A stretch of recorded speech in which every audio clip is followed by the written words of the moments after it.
Good afternoon. Hi, everybody. Good afternoon and welcome. I'm Laura Greeley, Regional VP of IAB Southeast Asia and India, and it's my pleasure to welcome you to the latest in our Revolve webinar series. This week, I'm really excited.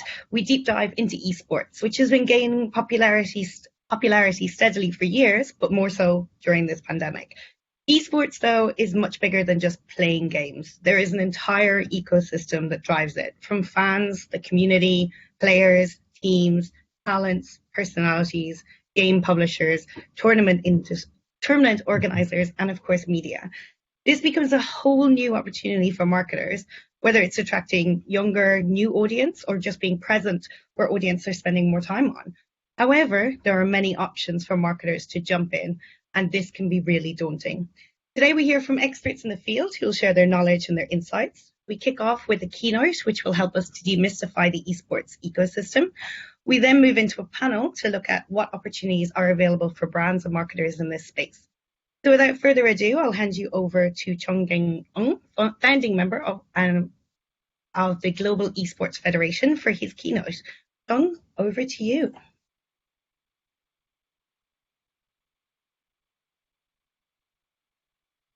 Thank you for joining us and hope that today's webinar will be of help in better understanding the world of esports and the opportunities it offers. My name is Chong, and I'm one of the founders and a board member of the Global Esports Federation.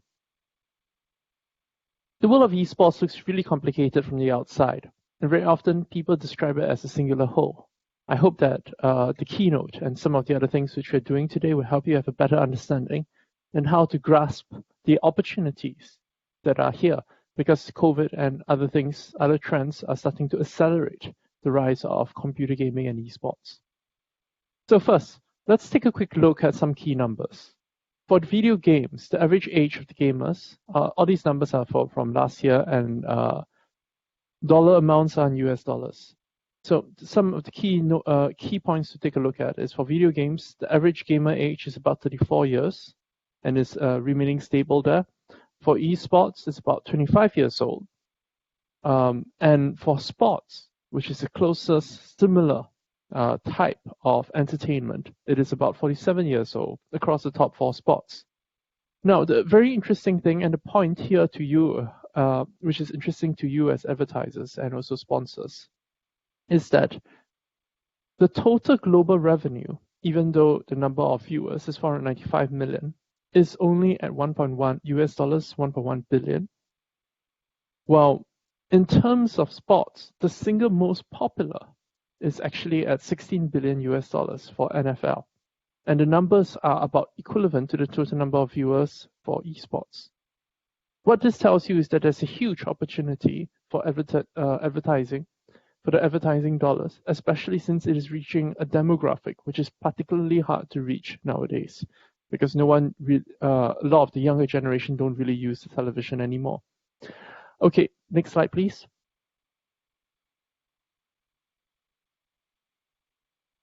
So what exactly are esports?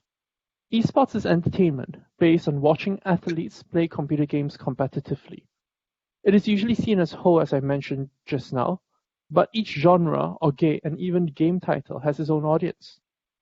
The most important thing to y'all is which particular game actually is, or esport actually reaches to your audience, or the audience which you're trying to reach or advertise to, or to get to know the brands.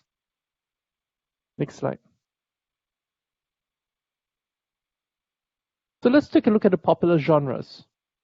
Popular genres at the moment are things such as MOBAs, which is basically 5v5 matches, which can take up to half an hour. Squad first-person shooters, things like Call of Duty, Counter-Strike, etc. Battle royales such as Fortnite or PUBG, which is very popular in Southeast Asia. And deck builders such as Hearthstone and other types of mini strategy games, which actually is essentially building a deck to play against another person.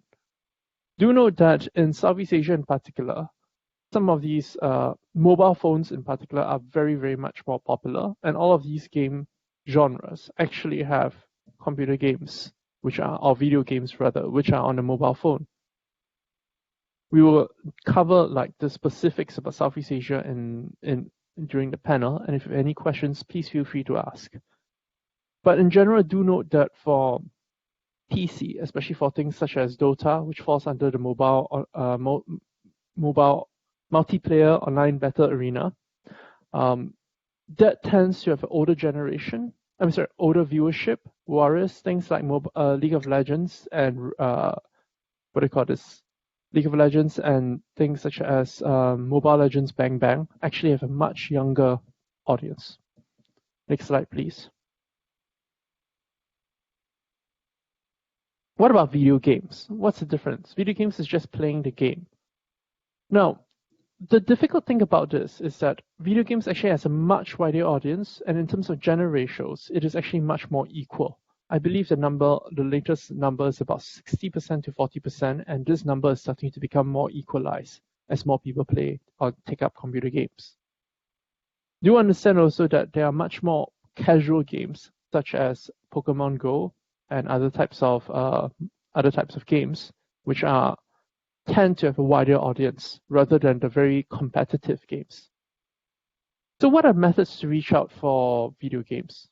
There are things such as in-game advertising, such as if you can see that particular picture, it is actually an in-game screenshot, which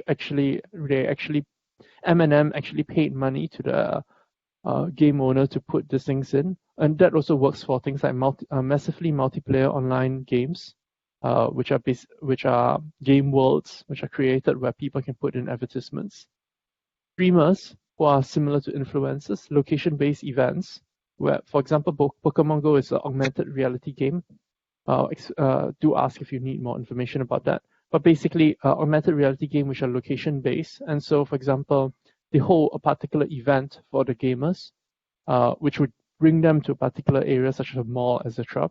And finally, community-based, which are things like online, such as Reddit and Discord, where you see a lot of players and a lot of gamers actually spend time in the communities. And you can actually reach out to these people by advertising with these communities.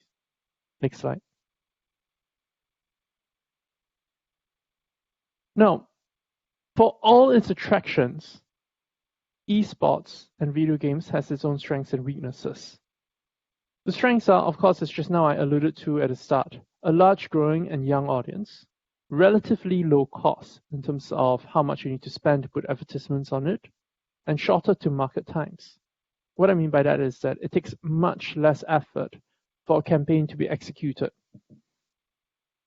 Weaknesses, however, and the weaknesses or rather pitfalls are quite a lot, such as brand safety and negative perception, including things such as the gender ratio in terms of the highest level of competition for esports. It is about 95%, if not more, male and only 5% female at the highest level of competition. Less regulations and standards, which can come out in terms of competitions which actually did not pay money, or rather pay out the prize pool to the gamers which have participated in the competitions.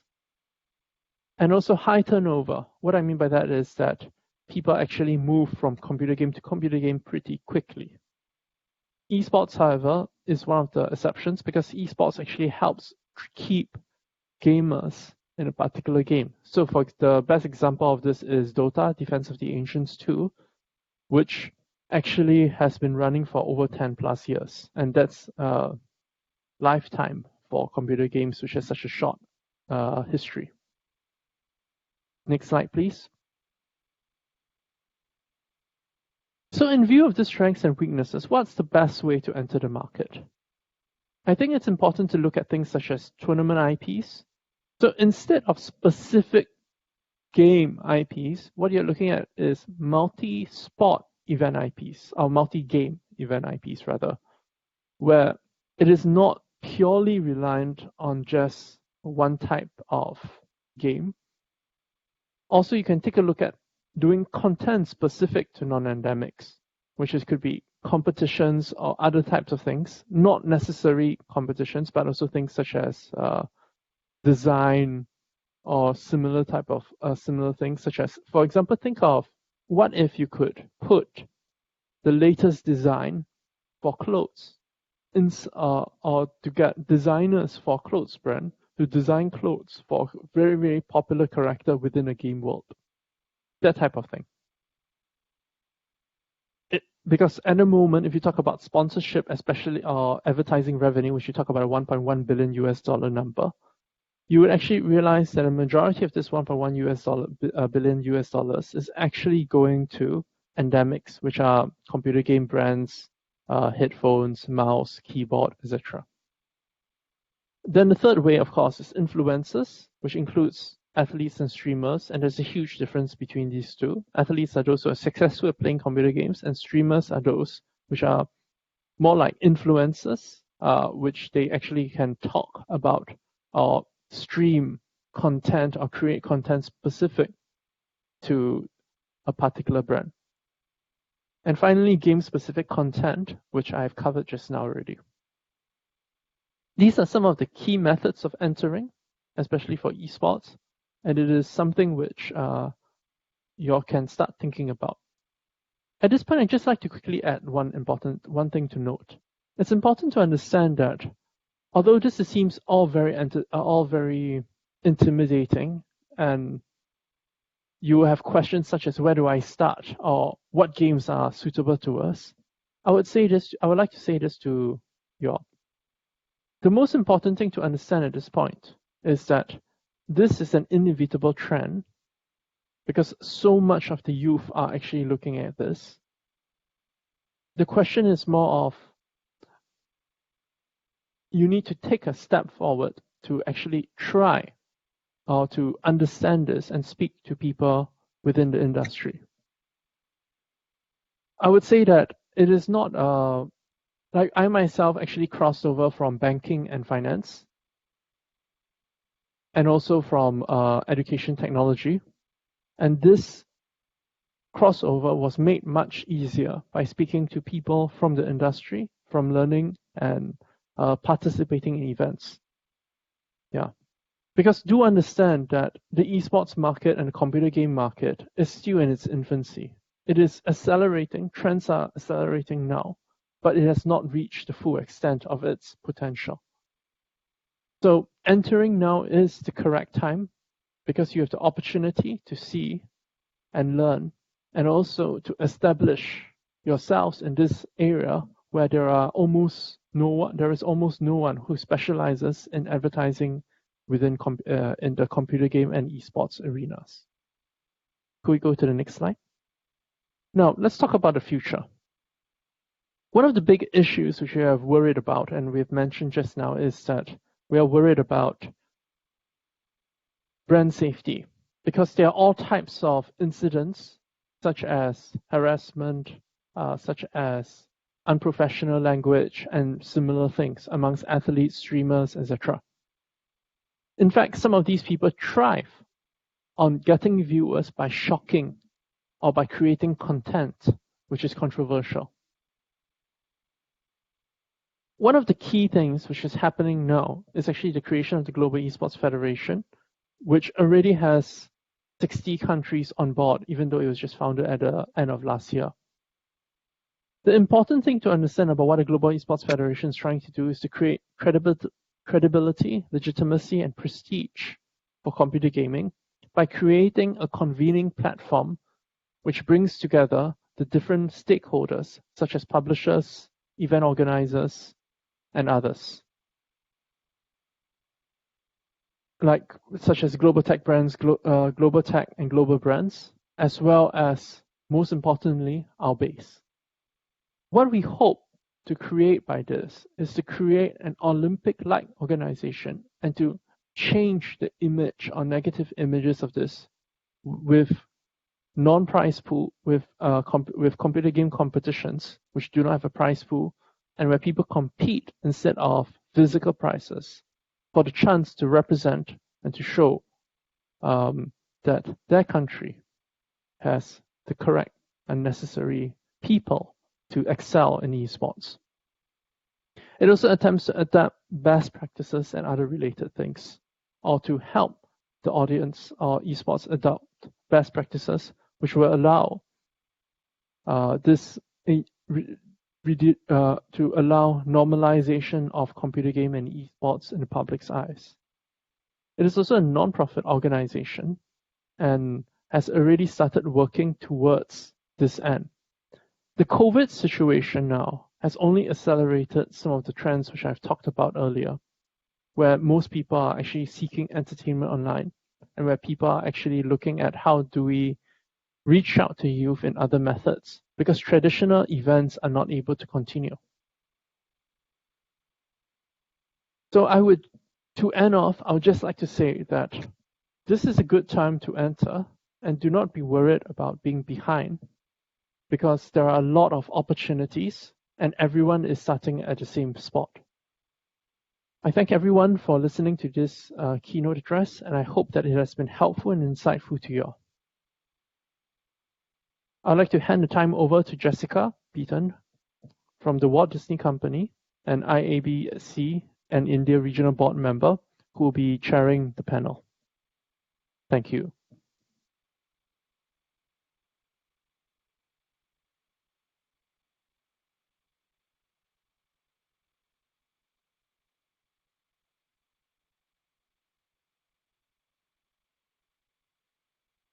Jessica?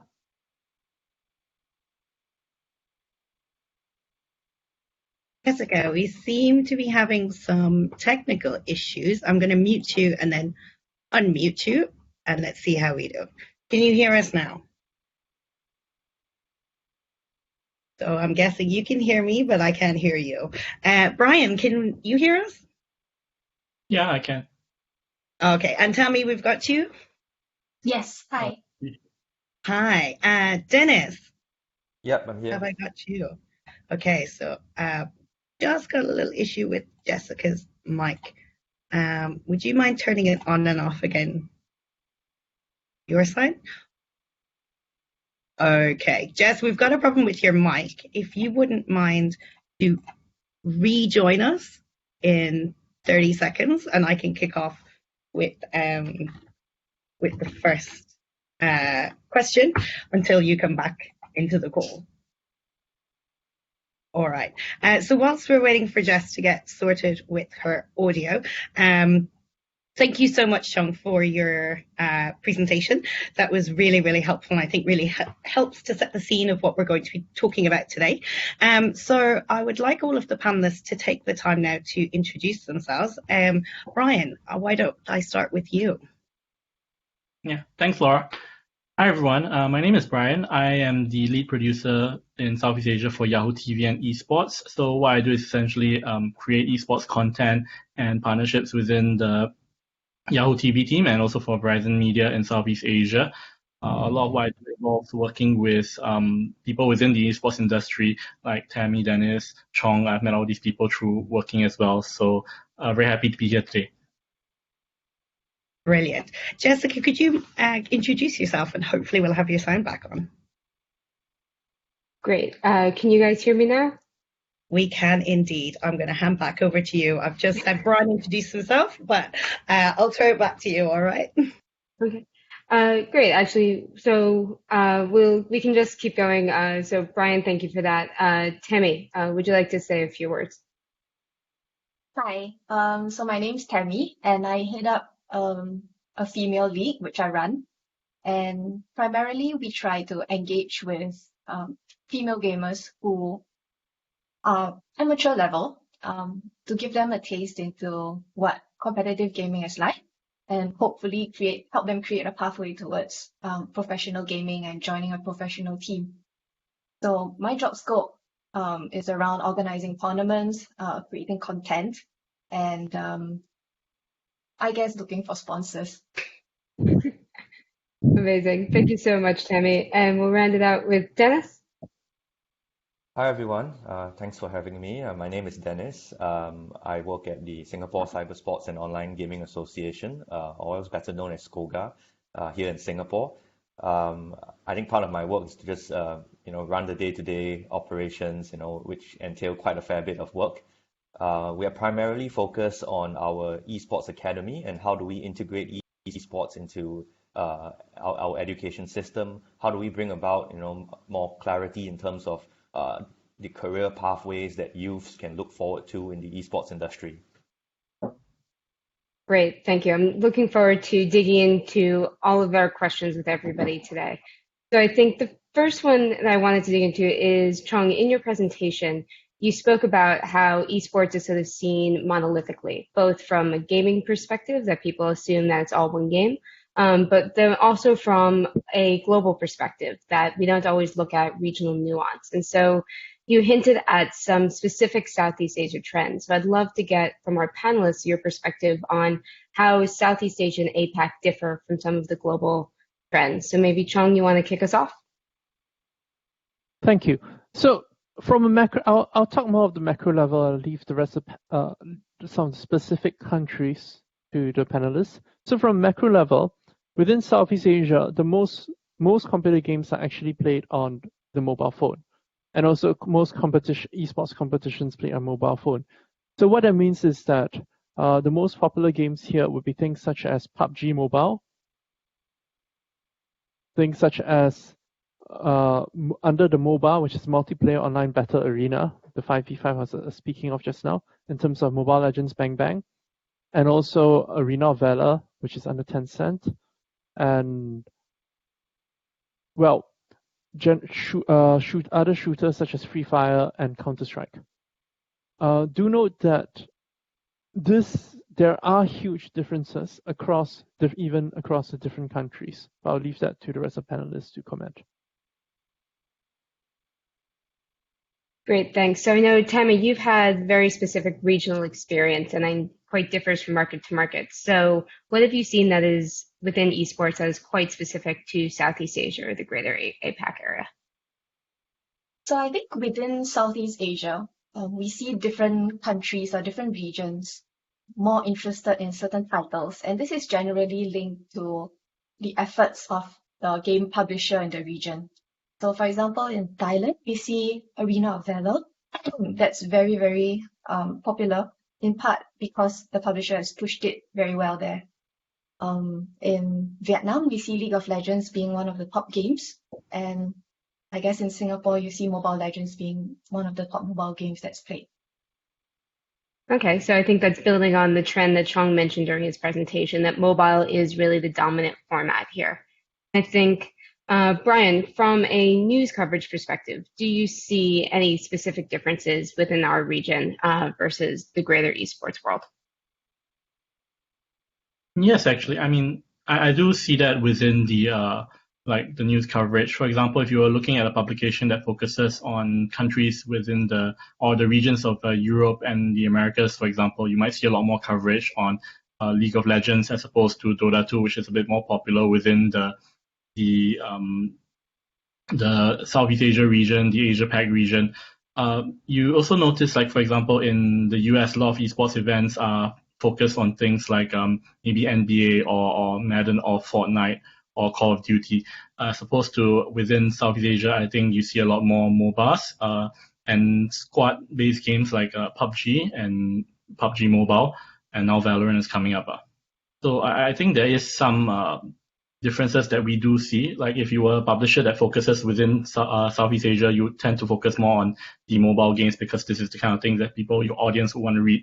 Whereas like if you are a publisher that's in Europe, for example, you might focus on the League of Legends, on your Valorant, on your Counter-Strike, these kind of games. So there's that.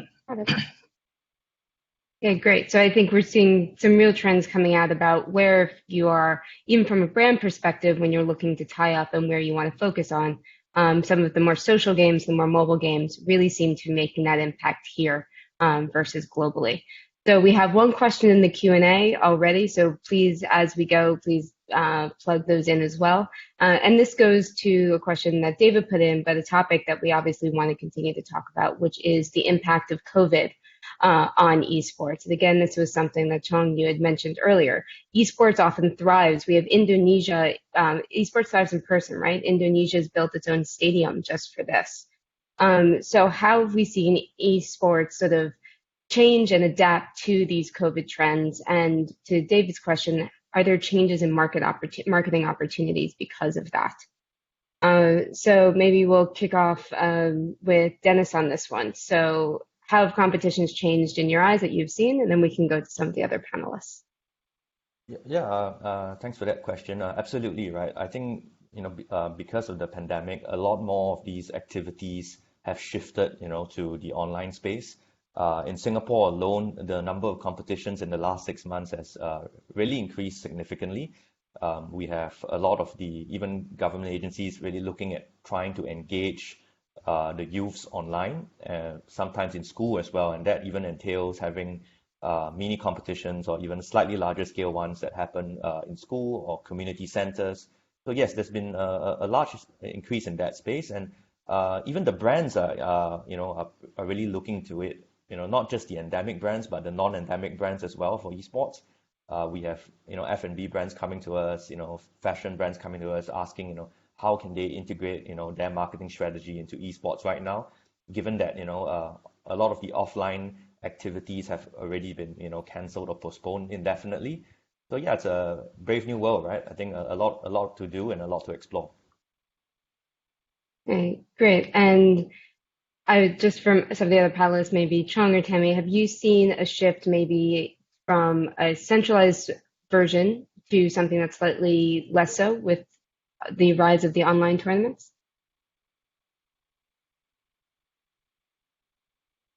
Oh, Chong, you're on mute. My apologies. So with the rise of the online tournaments, and also because you cannot safely run physical events at the moment, events and also esports content has become much more casual, has become more grassroots-led. You can actually take a look at this in, for example, some of the things which even the Singapore Esports Association and which other associations have started to organize, such as, if you can think of, in Europe, the FIFA competition, where they actually started to get people to play online against each other. And it's actually kind of difficult to hold professional competitions online with prize pools online because they cannot regulate or control cheating. This just changes the method of actually sponsorship and advertisement to become more grassroots-led and also to become more of micro events sponsorship. Or if you could take a look at, for example, what the SG Plays Together did. What they did was to create a common pool of sponsorship, which event organizers can draw from to act as their prizes. Yeah. Okay, so that makes a lot of sense. So with the sort of dispersion of events, we have new challenges in the market. And those are something I think all brands in particular can appreciate when trying to moderate any online content, esports and not. So Tammy, I know you had a particular view of how this has changed from a country level. Is something you can share about how this might impact from a different market level? So I feel from a competitor's perspective, it's very different to play at an offline event, offline meaning a physical event versus online, because the atmosphere is very, very different. And also because of server and internet issues, it's not possible to have a fair game against players from another country or a totally different region most of the time, which is why online tournaments tend to be a bit more casual and a bit more grassroots-led. They target more of the amateur market, and they are more focused on increasing participation opposed to looking or watching higher tier play. So I think whilst Chong mentioned that there's a need for advertisers and sponsors to look at micro sponsorships for smaller tournaments, I think this is the same shift that we see in marketing, where you look at micro influencers. So I think it's a very interesting shift to look at, because it's like how you would sponsor a local school league versus the Olympics. Okay, totally makes sense. And you just brought up, I think, either everyone's favorite word or least favorite word, influencers. So I guess that sort of leads us into the next topic, which a few people have asked questions on already, which is about marketing. And so marketing within esports is something people are still trying to get around, and we got a great taste of it with Chong's presentation. So what do you guys think brands can bring into the space from their previous work with influencers and social? And what do you think is quite unique to advertising in a sports space, something that maybe brands haven't encountered before? So maybe Dennis, do you want to lead off on this one? Yeah, I'll just give my 2 cents on this. I think Yeah. Skoga works a lot, I think, with brands locally in Singapore, especially. Occasionally, we do have, the regional brands, if it's a regional competition that we are, part of as well. So there are a lot of similarities, I think, from traditional marketing that you could really map over to, esports marketing itself. Although, of course, there are, areas that are significantly different as well. I think as Chong has also alluded to at the start of this presentation, there's so many different game titles in esports itself, right? And every game title is played by a different demographic. It's played by peoples of different cultures, and it's played on the different mediums, right? Mobile phones, PCs, or even consoles, and who knows what else in the future. I think brands really need to understand the games especially, right? And to see if it's really aligned with your company's goals and values. Some of these games, tend to be a little bit more on the violent side of things. Most of this violence, of course, is very animated violence, and I think some brands may be a bit more conservative in being associated with that. Other than that, I think most of the popular titles in Southeast Asia are really, I would say youth friendly in general. So do try to understand what the games are about, why the gamers are actually actively playing it, and beyond having just competitions and tournaments, what is the long tail engagement that you are looking at for your brand? Because anyone can do a one-off tournament, right? But to be able to successfully engage and build mind share with your stakeholders, your audience, I think that's really the key. And it's just not good enough to just have a tournament and not continue that engagement after it. Absolutely. And I think those are really good learnings, I think, across channels and across mediums, right? To able to sustain a real engagement with fans is particularly what our Gen Z and millennials are looking for. So having this is that question that you engage with the audience is a really key one. So maybe, Brian, do you have any thoughts from a coverage perspective of how you've seen brands moving into the space and some good learnings they brought in? Thanks for the question. I think Chong mentioned earlier, like when you work with influencers in the esports scene, there are different types. You have your players and athletes, coaches, these people who are playing on more professional level and streaming their games. And then you have the streamers who are streaming for entertainment. So I think it's important also for brands to know what kind of audience they're reaching out to. For example, if you are a sports performance brand, you might want to be associated more with the professional level athletes because they are the ones who play and people watch them to learn how to play better, as opposed to more casual or more lifestyle brands, which may be okay with a streamer who is streaming and playing games for the entertainment of his or her audience. And I think also that one of the other things that brands do need to also understand is how this streamer or these players, influencers engage with their audiences. There's there are a lot of different people within the esports scene who stream online, and some of them, like, their audience may not be the type of audience you're looking for. So even if they have a massive following, if their following is mostly people who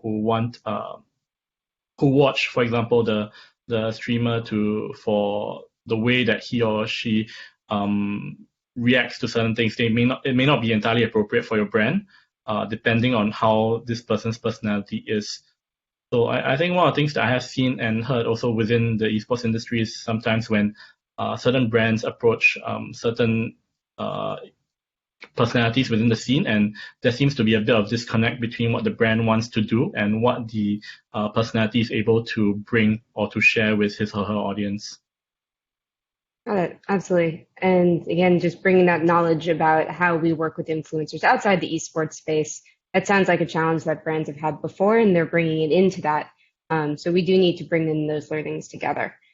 So one of the questions in the Q&A I think is relevant to what we're talking about is Rupesh asks, what would you recommend to brands who want to invest a small amount, but they're sort of overwhelmed by partnering with a large esports event because it's costlier? maybe Chung or Tammy, since you're quite engaged in those esports, what are the different levels of opportunities for a brand to engage if they don't have six-figure budgets? What are different ways that they can plug in?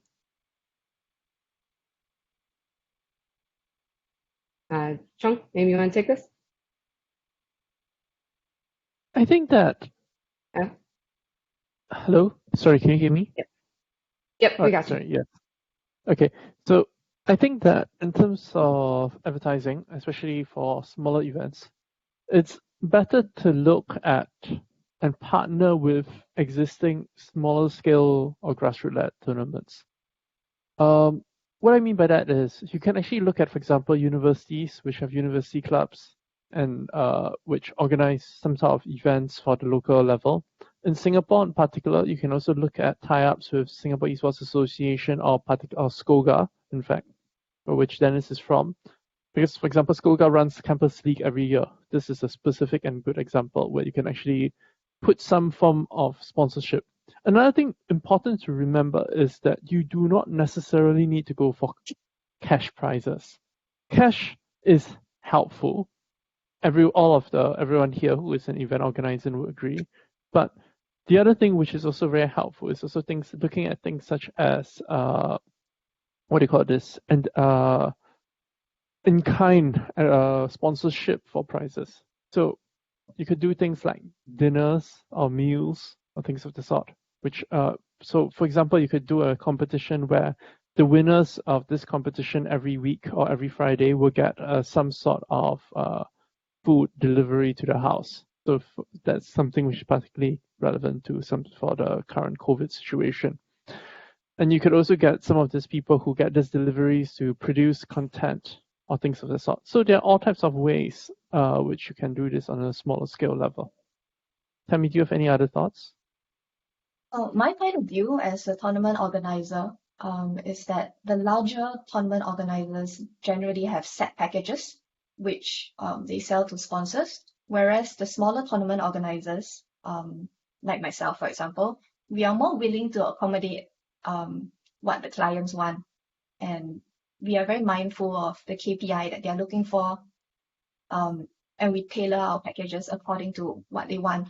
So in general, I'd say that smaller tournament organizers might be a better choice to look at, simply because of this factor, and also because they generally have the support of their local community or the community that they organize tournaments for.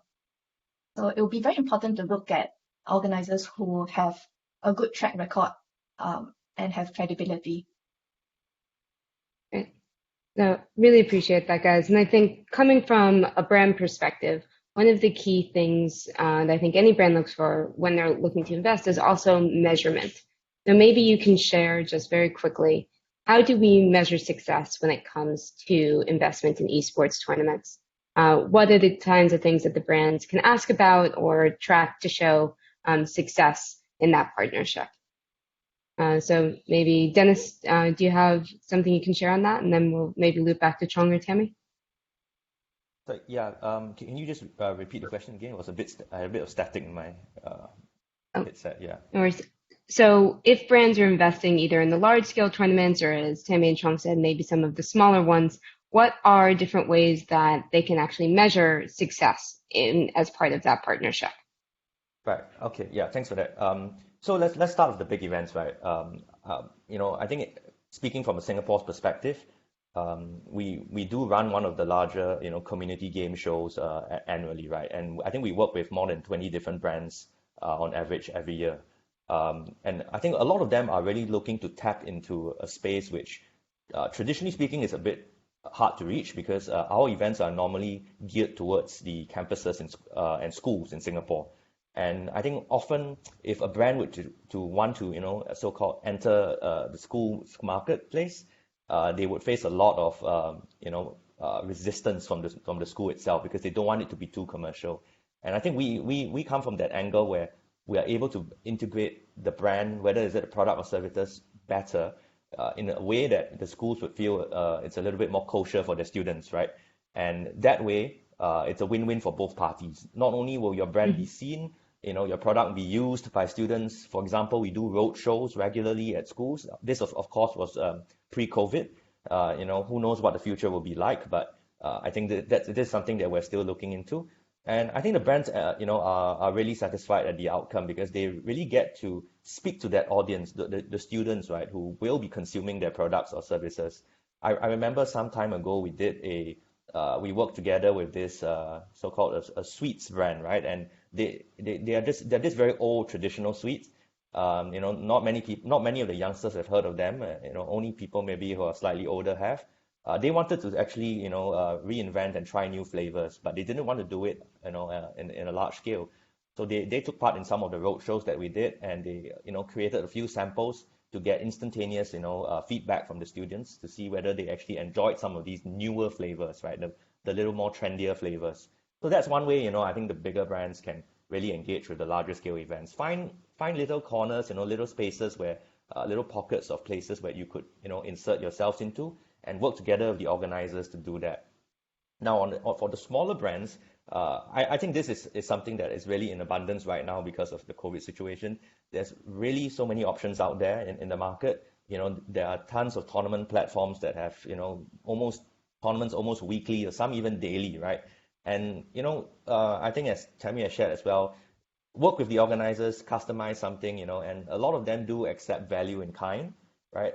And this is one way, really to get your product or service to be seen, and potentially even used by the participants of such events.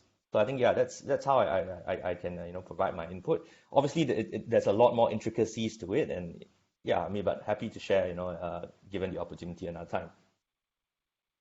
Great. Thanks, guys. So we just have about 3 minutes left. So last quick round robin to have everyone chime in.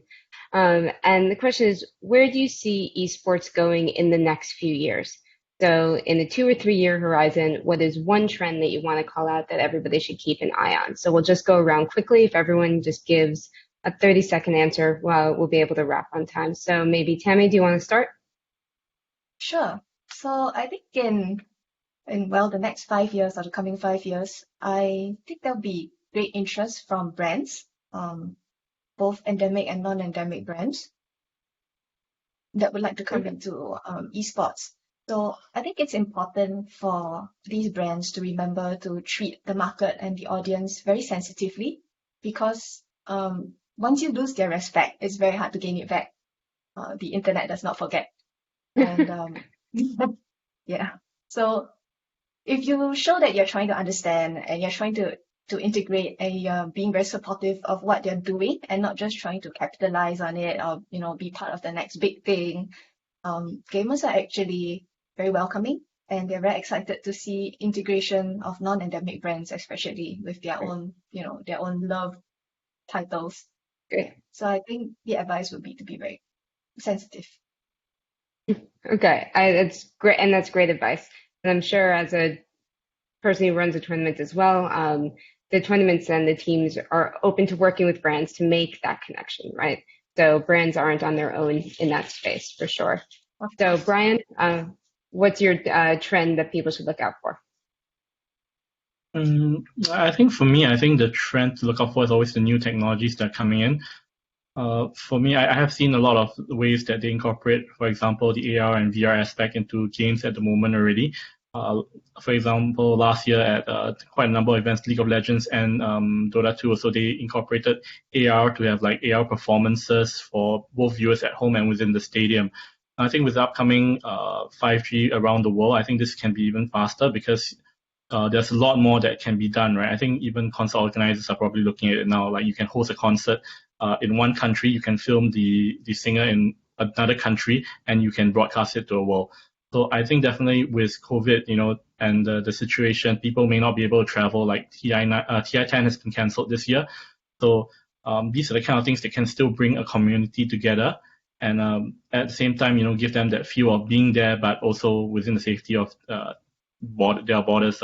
And I think beyond that also, like I can see the way that for example, Riot Games, they've been tapping on virtual, like they're using their characters as like virtual characters and influencers to actually reach out to the market. So it becomes another avenue again. Like your virtual character can appear as a sort of influencer, and that's their own game influencer that can then engage with brands and an audience. So I think these are the trends that we need to look out for. Absolutely. And I think you actually inadvertently just answered a number of the questions in our Q&A about being able to transition from sports in real life into online with a lot of the technology from avatars and AR. So thank you for touching on those as well. So next, Dennis, what is the trend that you would like people to look out for? If I were to give it a five-year trajectory, I think the key word that I want to really raise is social responsibility here, right? We are becoming an increasingly connected, generation, and as humanity as a whole, right? We it's so easy to connect with each other. I think there will be a lot of concerns, not just from the general public, but for parents and educators as well. That we need to talk more about screen time, appropriate age of gaming as well. The public is generally concerned, and we do receive quite a bit of feedback and interest, I think, from even the social service agencies that we collaborate with. And I think as a brand and as an organizer, it's important to really ask yourself these questions. What kind of messages are we sending the youth of today and tomorrow, right? This is a great opportunity to really engage with them, and being responsible enough to know that whatever message you put out there could really shape their minds as well. So I think it's important to really keep that at the back of everyone's mind, of where we stand as people, and being positive influencers, right? Especially when it comes to games and esports. Absolutely. Okay, thank you so much for that, Dennis. It really is a key topic that we could actually have a whole session about, I think. Absolutely. And so last but not least, Chung, we started with your keynote, and if you can take us out on the last of the key trend that you think everyone should keep an eye on. Oh, you're on mute. You're muted. Yep, mute. I'm on mute, yes. So to summarize the key trend in one word, recognition. I think that esports within the next 5 years, because of the trends such as establishment of international organizations and also increased regulation, plus the growing population and audience within gaming and esports. I think that esports is already seeing its day in the sun, and this will only increase in the next few years. I mean, we can see that, for example, for the SEA Games, it's the first time people were actually marching under the national flags. I feel that sooner or later, this will become more and more so. And it's important for advertisers and sponsors to think about how do you catch the heart or recognition of the newer generation. Okay, great. Thank you. I think that was a really sort of hopeful, positive note for everyone to end on. So I know we're a few minutes over, so I just want to say thank you to everyone on the panel and also the audience, and I'll hand it back over to Laura. Awesome. Guys, thank you all so much for your insights. I have learned so much today. It seems like there are a huge amount of opportunities, and thank you so much for sharing that with our industry. I did want to give a special shout out to the team at Verizon. Brian and Paolo have been working really closely with me to curate this webinar and to bring together this amazing panel. So thank you guys for your assistance with that. Thank you to the audience. Yes, you will receive the deck after this. It will be shared later on. You will get an email to complete a survey, give us your feedback, make suggestions on further topics that you would like to hear. I think we could have many more sessions on esports based on the amazing information that's been shared here today. So please do have your say and help us shape our next events.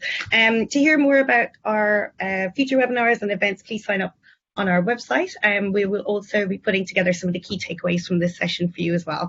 Finally, thank you to the panel once again. We really hope that you will join us again in the future because this was a really, really great session. So thank you all so much. Goodbye and good afternoon. Thank you. Thank you. Thanks.